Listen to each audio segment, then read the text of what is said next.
Hey everybody, I'm J.O. I'm the author of this book, Maximize Your Medicare. Welcome to the Maximize Your Medicare Weekly. So in today's edition, we've got a couple important things. Number one is we've got the update on insulin. Copay is going to be limited to $35, but you got to be careful here, even if you're not on insulin, because the money's got to come from somewhere. And the second thing is the return of See Me After Class. And that's the way that basically I'm pointing out something pretty big, which is taken out of context or just wrong, that you can find in the press by people who you would normally think are authorities.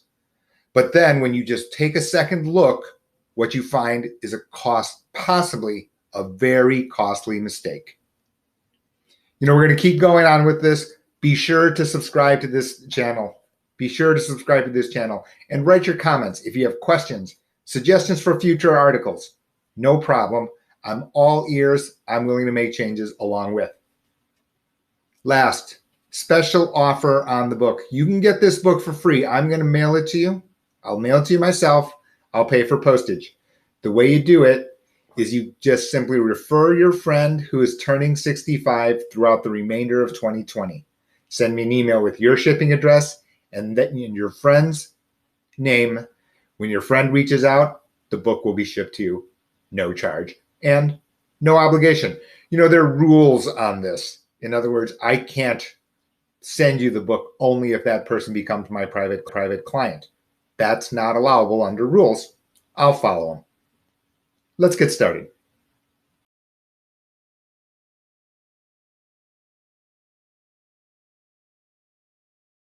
The other day I was with Bob Powell, and you'll see we're making these 3-minute clips for thestreet.com for the main website there, which for the people who don't know, thestreet.com is Jim Cramer, Booyah from CNBC. Anyway,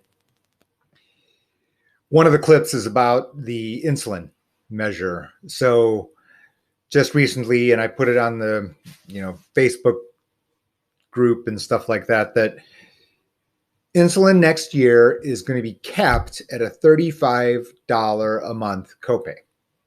$35 a month. And this follows, a trend. There are some states that have actually already enacted this for pre-Medicare people. Colorado, for example, I think is one.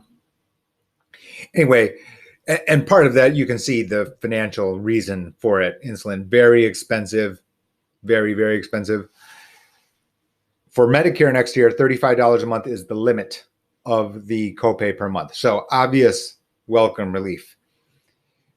A couple of things. Number one, there are certain Medicare Advantage plans today, like now, that have certain brands of insulin at $0 copay. So let's not go crazy about, wow, this is some groundbreaking thing that no one ever knew.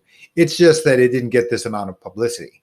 This movement, this trend to try to push down the cost of insulin is one of these points of contention, a point of competition that the Medicare Advantage carriers have been fiercely fighting over, right, in order to win market share. These guys are pretty smart, no question. They're trying to make their budget fit, right? They get a per diem from the federal government is the way that Medicare Advantage works, right? Many people of you know this. Some people, if you're new to Medicare, you may not know this. They take the money like an adult or a child would an allowance. Baseball cards, chewing gum, video games, diet, or I guess not Diet Coke when you're 13. Anyway, the thing that isn't getting the press, the point of the newsletter, is the fact that this money's got to come from somewhere, right? The discount is coming from, I forgot a point, which is that this $35 copay goes through the donut hole. So that if you've hit the coverage gap and you're on insulin, you still only have the $35 copay, even if you're inside the donut hole. So obvious welcome financial relief. Back to where I started. The untold thing, though, that isn't being said is this money is coming from discount from somewhere, and it's not only the pharmacy. It's not only the pharmacy. It's not only the drug manufacturer. What does this mean? It's coming from the budget. What does that mean? That means that the only possible common sense logical ending point is that the rest of the copays and premiums for other Part D plans, as well as maybe your copays in other parts of Medicare Advantage, have to make up the difference, right? This is a balance. This is a scale. They're dealing with an allowance. They're doling it out. But now there's going to be a mandate saying you must preserve X dollars because the most you can charge for insulin is $35, period, even if you're in the donut hole. So the smart guys in the room with the calculators and the fancy, pocket protectors, they're making the numbers balance. The only logical way that they can balance is to get this money from somewhere else. What's the punchline? The punchline is, after a couple of years of straight down in terms of premium copays, I can see a world where you could see it start to reverse the other way due to insulin alone, right? Something like, 5% of the population depends on insulin. It's some like enormous number. It's like some insanely high number. I don't have the number. But the point is since that money's got to come from somewhere, that can come from higher Part D premiums, higher copays for other medications. This means the obvious lesson that, crazy people write books about. You need to check this every single year. This year, no different. If anything, maybe a little bit more urgent.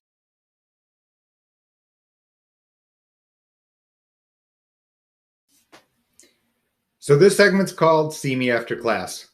And for newcomers, what this is it's my look at certain things that are in the press, the media, your advertisements, because something's missing. And that something could be vital. In certain cases, in extreme cases, people are telling untruths. People are pulling things out of context. This happens all the time. And it's difficult because our society, that's just the way that we take in information, right? We want to get the answer. We want it in a tweet. We want it in a Facebook post. We want it in a bullet point. The problem with that is that when I see these omissions, it's pretty frustrating, right? Because you can understand that something vital can be left out. And for those persons, they get the See Me After Class award. So we have our first example here on video, on the video version of See Me After Class. And this goes to this person, the author of this book, personality, celebrity, Suze Orman. The other day, literally just a couple of days ago, she was in the press, and these quotes showed up. And you don't have to squint here. I'm going to read it out loud for you. So she says, quote, "With a Roth, you pay taxes today, and in the long run, when you take it out, it's tax-free. Why? Do you really think that tax brackets aren't going to have to go up 5, 10, 15 years from now in order to pay for all the debt that we're carrying? Of course they're going to have to." Well, Suze, people, listen, we could have said the same thing 10 years ago. 10 years ago, we could have made the same exact statement without a single change, not one. So my point here is really that we don't have a crystal ball. Taxes are affected by legislative change, right? Legislative changes are made by elected officials. Saying they're going to raise taxes is not a very popular way of getting elected, for example, right? So in other words, a lot of different things can change. So just the simple fact of, oh, well, for sure tax rates are going higher.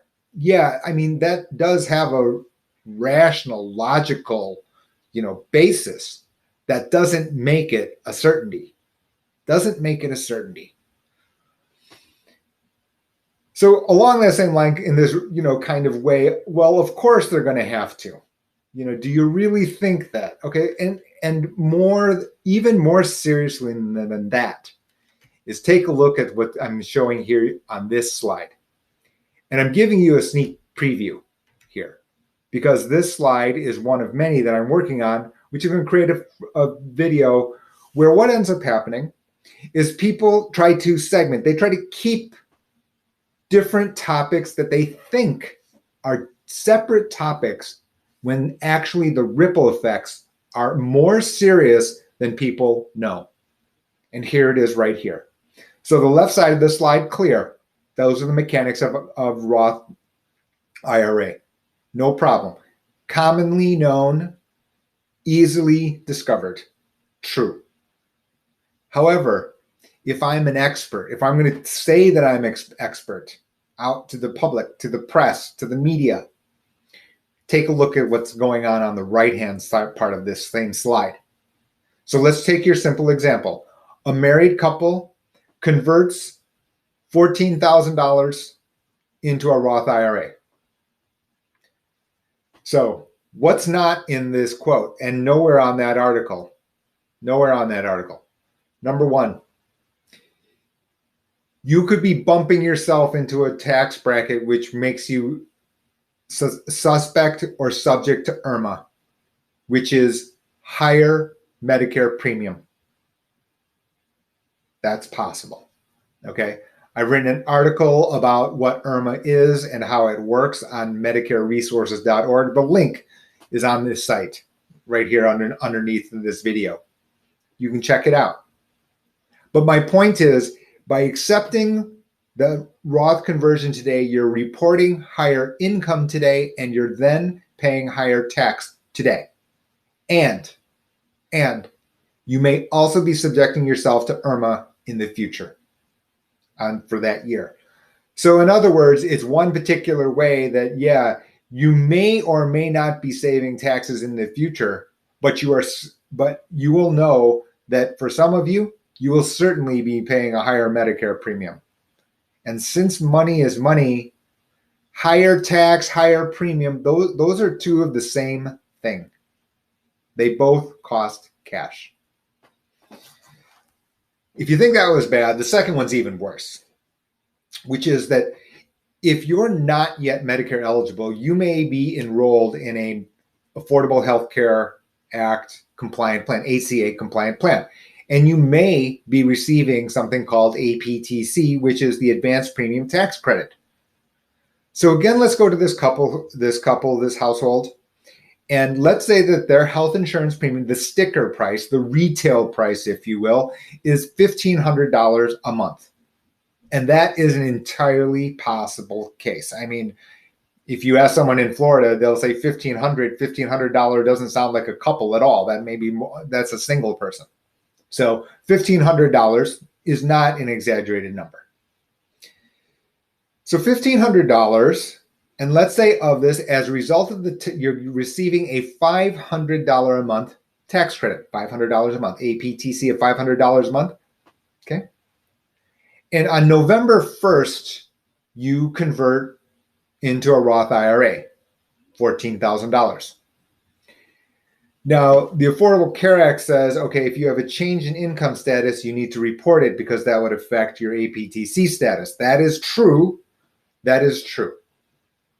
In addition to that, what's not said is that it doesn't only take effect from November 1st.